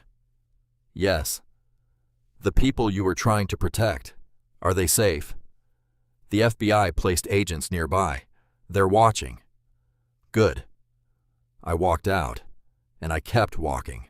Not because I didn't feel anything. I felt everything. Anger and pity and grief and confusion tangled together. A knot I would spend years trying to untie. But in that moment, I didn't need to untie it. I just needed to keep moving. The takedown happened on a Thursday. I know it was Thursday because I remember thinking she's probably having her hair done.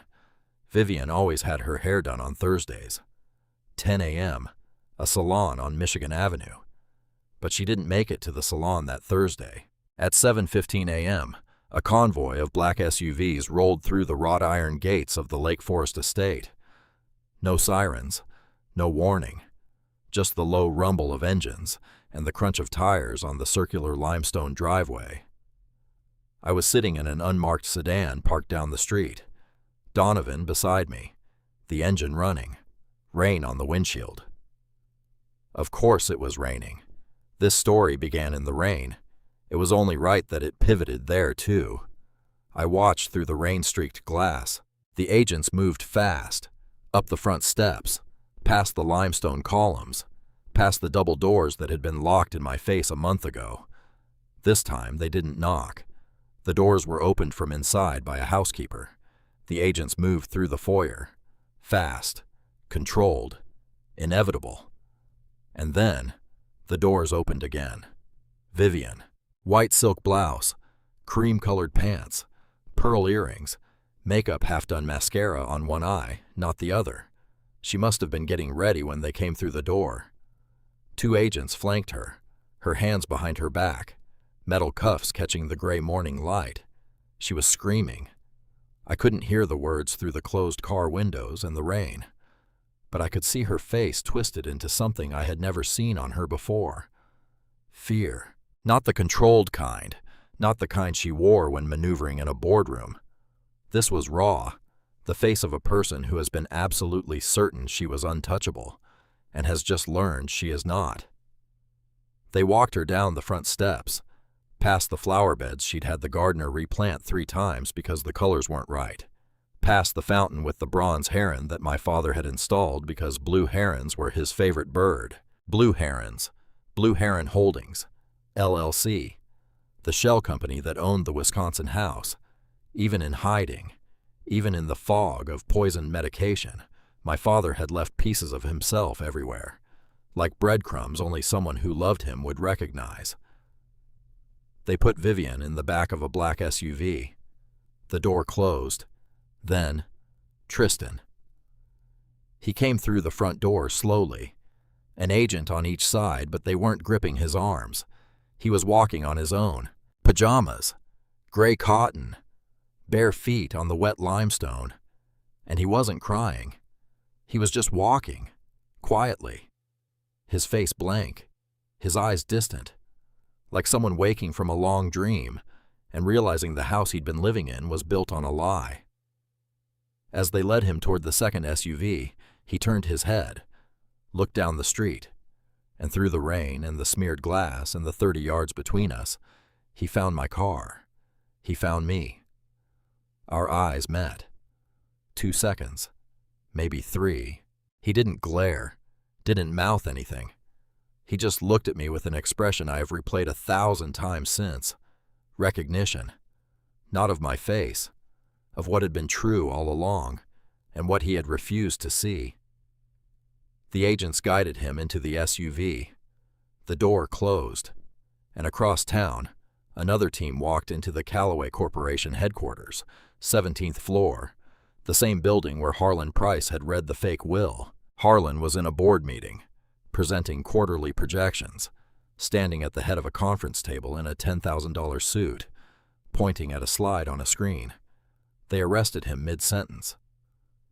Donovan told me about it later.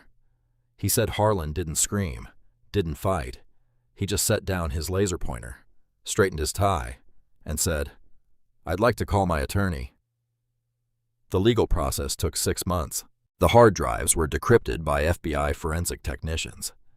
Everything my father documented was there.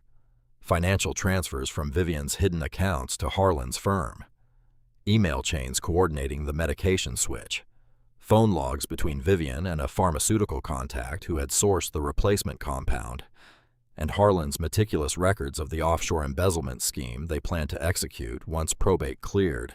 Harlan was a lawyer. He documented everything, force of habit, which made him an excellent attorney and a catastrophically stupid criminal. The courts validated my father's real will.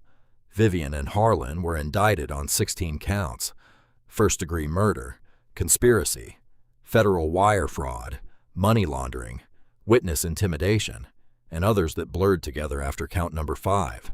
They pled not guilty. Of course they did. The trial lasted 3 weeks. Lorraine testified.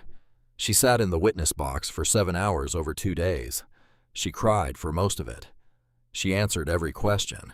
She held nothing back. On a Tuesday in April, the jury returned a verdict in under 4 hours. Guilty, all counts. Vivian was sentenced to life without parole. Harlan received the same. They will die in federal prison, both of them. That is not speculation. That is math. Lorraine received a reduced sentence, 5 years eligible for parole in 3, in exchange for her cooperation. I don't know how I feel about that. I probably never will. But I know this: the people she tried to protect are safe. And for all her failures, for all the mornings she put a pill in a good man's hand and watched him swallow it, she chose in the end to tell the truth. That doesn't erase what she did. Nothing does. But it counts. Somewhere in the complicated math of human behavior, it counts. Tristan was not charged. The investigation found no evidence he had knowledge of the murder conspiracy. He was 22 and had enjoyed his mother's money without asking where it came from. I haven't spoken to him since the arrest. I don't know where he went. I hope, and I mean this, that the look he gave me through the rain-streaked window was the beginning of something. A reckoning. The kind that hurts at first and then slowly over years makes you into a person who looks at the world with your own eyes instead of someone else's. But that's his story, not mine. At 20, I took control of my father's company. I won't pretend I knew what I was doing. I was a college dropout who'd been washing dishes at a diner 6 weeks earlier. I knew how to tie a clinch knot and fix a radiator hose with duct tape. I did not know how to run a billion-dollar logistics empire, but I knew who my father trusted, and I knew who he didn't. I fired the board members Harlan had installed, removed every executive appointed during Vivian's influence. I went through my father's personal files, the ones from before the fog written in his careful hand, and found names. People he respected, people who had been pushed out, people with the experience and integrity to rebuild what had been hollowed out from the inside. I called them, one by one. Most didn't believe it was me. Marcus Calloway's son, the one who disappeared. Yes, that one, the one with the trash bag and the tackle box. They came back. Not all of them, but enough. I established a medical research foundation in my father's name, focused on cardiac care, on medication safety, on ensuring that the people who are supposed to protect patients, the nurses, the pharmacists, the caregivers, are themselves protected from the kind of pressure that turns good people into instruments of harm. Because that's what happened to Lorraine. She was not born a criminal. She was made into one. By a man who understood that the cheapest way to control a person is to threaten the people they love. And if there's a system that allows that, a system where one lawyer can leverage a grandmother's fear and use her as a weapon against her own patient, then that system needs to be rebuilt. That's what the foundation does, or tries to do. We're not there yet. But we're building. My father would have liked that word. I sold the Lake Forest mansion, every piece of furniture, every painting, every chandelier, every heated floor tile. I didn't want it. None of it. That house was beautiful, and it was full of ghosts. I learned something important in those weeks I spent sleeping in my car. A house is not a home. A home is not a building. A home is the place where the people who love you are honest with you, even when it hurts, especially when it hurts. The Lake Forest house had 16 bathrooms and a 6-car garage and a wine cellar and a private theater, and not a single room where anyone told the truth. There was one more thing I had to do. The letter, the small white envelope. For Cora. Still tucked inside my jacket close to my chest, where it had been since a marble lobby in a Chicago bank over 7 months ago. The legal battles were over. The company was rebuilding. Vivian and Harlan were in prison. The truth was public. But one thing remained. The thing my father had asked for in a letter written with shaking hands in a hidden compartment of a tackle box. Find Grandma Cora. It took me 3 weeks. She wasn't easy to find. She wasn't hiding. She just lived a small life. The kind that doesn't show up in databases and social media. The kind that exists in the cracks between the things the internet pays attention to. A town in Montana. Small. 1 main street. A post office, a hardware store, a diner, a gas station, and at the far end past the volunteer fire department and the Lutheran church, a small storefront with a hand-painted sign. Cora's Pottery. I parked across the street, killed the engine, sat in the silence. The drive from Chicago had taken 14 hours.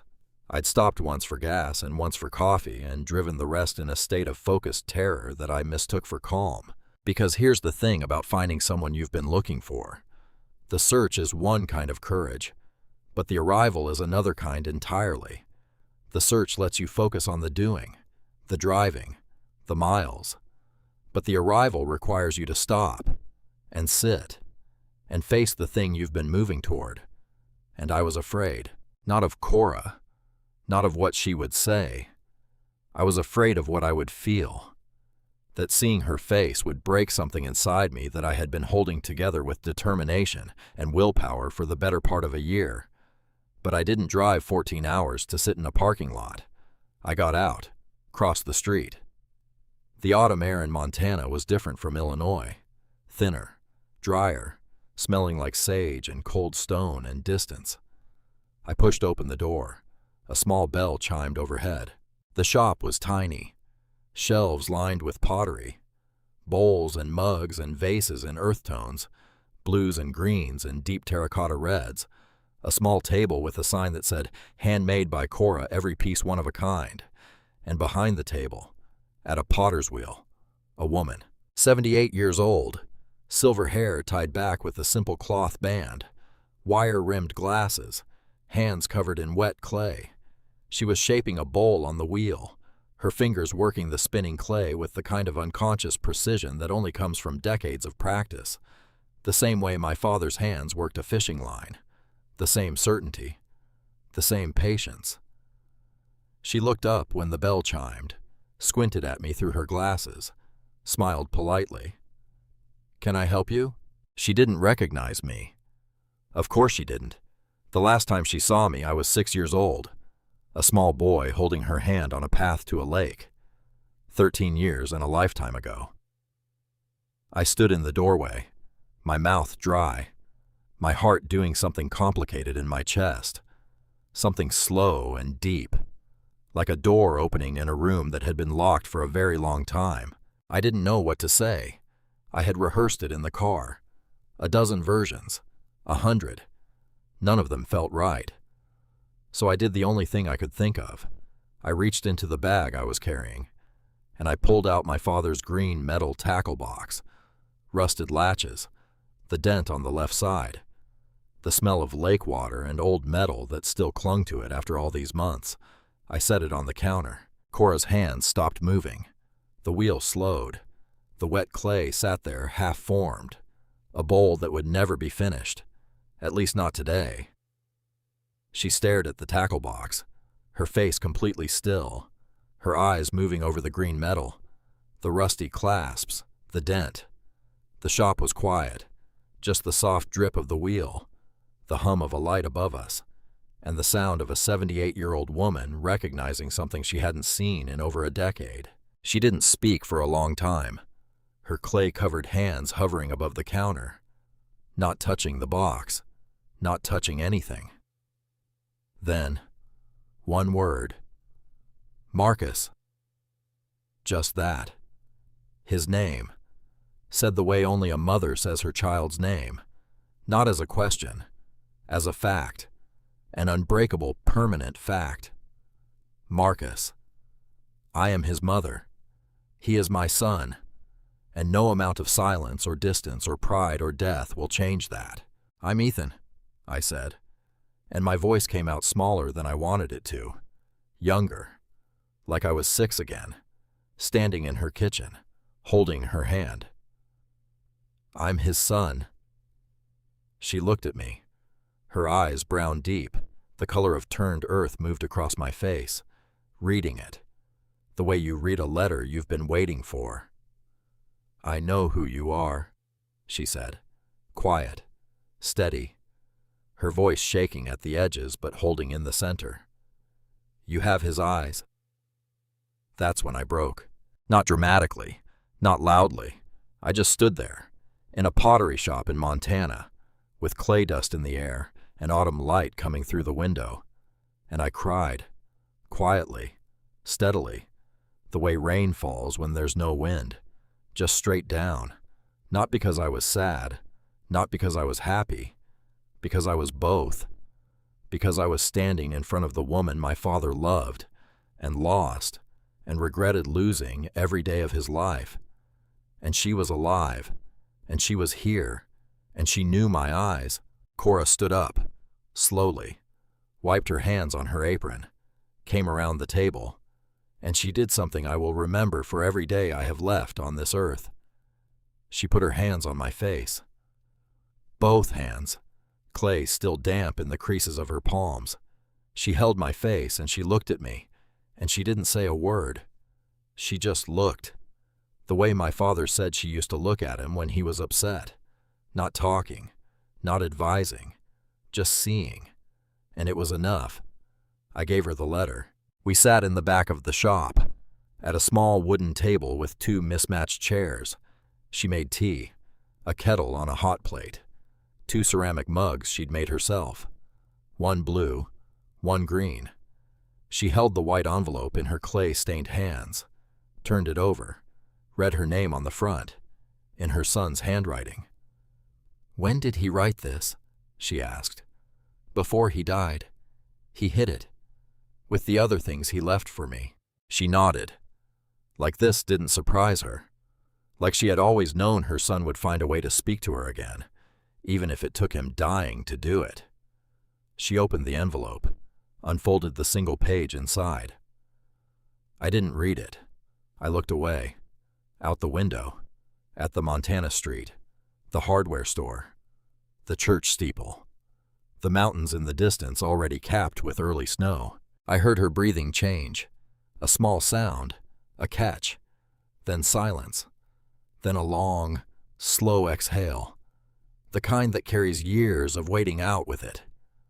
When I looked back, she was holding the letter against her chest, both hands pressed flat over the paper, eyes closed, tears running down the lines of her face.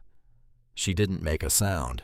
I sat there, holding my tea, giving her the silence she needed, the way she had given my father silence when he needed it, the way he had taught me to sit in a boat and wait, patient, truly patient. After a long while, she opened her eyes. He says he was wrong, she said. Not to me, to the room, to the air, to the 13 years of silence that were finally ending. He says I was right, about her, about everything. You were. She folded the letter, carefully, along the creases, placed it back in the envelope, set it on the table beside her tea. I told him, before that wedding, I sat in his office, that big office with the glass walls and the lake view, and I told him that woman was going to eat him alive. She smiled, small, sad, proud. He told me I was a small-town woman who didn't understand his world. He regretted that. I know. He wrote about it. In his journals, near the end. She looked at me, sharp. He kept journals. 3 of them, full. He wrote about you, about pushing you away, about wishing he hadn't. What did he say? I reached into my memory, into the hidden room in Wisconsin, into the leather notebooks filled with a dying man's handwriting. He said pride is the most expensive wall you will ever build, and it keeps out the only things worth having. Cora set down her tea, pressed her lips together, nodded. That sounds like Marcus, she said. He always did have a way with words, just not the ones that mattered most. And then she laughed, soft, wet, a laugh that was half cry and half something else, something I recognized from somewhere deep in my childhood, from a warm kitchen, from a hand holding mine. I didn't leave Montana right away. I stayed 3 days, slept on Cora's couch, a small house behind the pottery shop, 2 bedrooms, a kitchen that smelled like baking bread, a fireplace with a mantel lined with ceramic pieces she'd made over the years. She cooked for me. Simple food, chicken soup, fresh bread, coffee so strong it could have removed paint. We talked, not about the murder, not about the trial. We talked about Marcus. She told me things I'd never known, how he used to build model airplanes at the kitchen table and hang them from his bedroom ceiling with fishing line, how he was terrified of thunderstorms until he was 12, how he once tried to bake her a birthday cake and use salt instead of sugar, and served it anyway with such confidence that she ate 3 slices and told him it was the best thing she'd ever tasted. I told her about Lake Michigan, about the aluminum boat, about the turkey sandwiches and the clinch knots, and the way he'd sit in the quiet like the quiet was enough. She cried when I told her about the sandwiches. Turkey and Swiss on rye. Same thing every time. That's what I used to pack for his school lunches, she said. Turkey and Swiss, on rye, every day. He said he'd never get tired of it. I didn't know that. I didn't know the sandwiches my father packed for our fishing trips were the same sandwiches his mother packed for his school lunches 30 years ago. I didn't know he'd been carrying her with him that whole time, in the simplest, quietest way possible. A sandwich, a memory, a taste of the place he came from. Even when he couldn't bring himself to call her, he was still eating her lunch. I renovated the A-frame house in Wisconsin. It took 4 months. New roof, new siding, new windows. The porch rebuilt straight and strong, the chimney fixed, the floors refinished. I turned the hidden room behind the bookshelf into a reading nook, put the bookshelf back, left the latch. So if you know where to look behind the bird guide on the 3rd shelf, you can still open it and sit in the room where my father wrote his last words. I turned the upstairs into a library, floor-to-ceiling bookshelves, a big window looking out into the Wisconsin woods, a leather chair, comfortable. On the mantel above the fireplace, 2 things. My father's green tackle box, rusted latches, dent on the left side, still smelling faintly of lake water and coconut sunscreen. And beside it, a small ceramic bowl, blue-green glaze, slightly lopsided, handmade. Cora made it for me, on my 2nd day in Montana. She sat me down at the potter's wheel and put my hands in the clay and guided them, the way my father guided my hands on the fishing reel. It doesn't have to be perfect, she said, her hands over mine, warm, even in autumn, even at 78, still warm. It just has to be yours. The bowl is lopsided. The glaze is uneven. It's the most valuable thing I own. Cora visits every summer now. She drives from Montana. Takes her 2 days. She refuses to fly. Says she likes watching the landscape change. We fish in the lake near the house, the one I almost remember from when I was 6, the one she walked me to while humming a song I still can't name. She hums it now, while she fishes, while she cooks, while she sits on the porch in the rocking chair I built for her with my own hands. I asked her once what the song was called. She smiled, that wide open smile from the photograph. It doesn't have a name, she said. My mother sang it, and her mother before that. It's just ours. They thought they could break me. Vivian, Harlan, the system they built to erase a man and throw away his son. They thought stripping me of everything would leave me powerless, but they miscalculated. Because my father didn't leave me money. Money can be stolen. He didn't leave me a company. Companies can be taken. He didn't leave me a mansion with 16 bathrooms and heated floors and a wine cellar. He left me a tackle box with a false bottom, and inside it a key. And the key didn't just open a safe in a house in the woods. It opened the door back to the woman he loved most in this world and lost because he was too proud to say 4 words. Mom. I was wrong. I said them for him, and now every summer I sit on a dock in Wisconsin with his mother beside me and a fishing line in the water, and a sky so wide it makes you believe the world might actually be big enough to hold everything that's happened. The good and the terrible, the loss and the finding. They thought taking everything would destroy me. But my father knew something they didn't. He knew that what he was really leaving me wasn't in the safe. It wasn't in the gold or the cash or the hard drives. It was in the journey to get there. The broken car and the gas station woman who gave me a sandwich and asked for nothing in return. The diner owner who taught me that earning a meal is worth more than being given one. The nurse who finally chose the truth over her fear.